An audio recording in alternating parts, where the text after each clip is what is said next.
Tapi pertanyaannya kayak gini, kalau misalnya anak kita nanti, bukan anak kamu, soalnya ini anak kita, kecuali kamu punya anak lain di luar dari aku.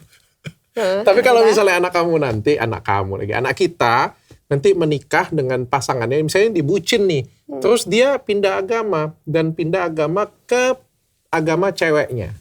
Kamu setuju nggak? Lah kan aku aja nggak apa-apa dia beda agama dengan aku. Ya apalagi dia pindah ke ngikutin. Tapi ngikutin tuh aku ngerasa itu nggak bisa ya. Menurut aku menemukan sendiri itu akan lebih baik dibandingkan ngikut orang. Berarti ada sesuatu nih di anak aku yang kenapa kok bisa ngikut ya.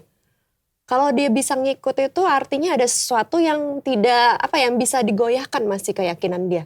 Masih ada keraguan berarti di dalam diri dia. Dan itu nggak baik. Berarti kamu belum menemukan yang sejati. Kalau masih ngikut.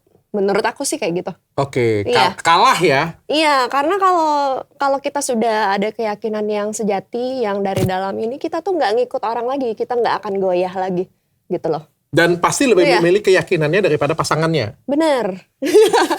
Logiknya seperti itu ya? Logiknya seperti itu. Berarti tapi kan ada ketika dia milih pasangan lebih daripada keyakinan, berarti keyakinannya dia belum bulat. Dia belum berarti kuat. ada keraguan berarti masih di dalam diri dia.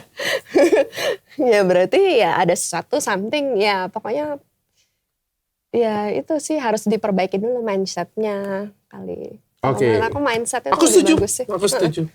Ya, Terima kasih, yang istriku. paling penting ya aku mau saranin anak aku ya. Keyakinan itu boleh, tapi fanatik jangan.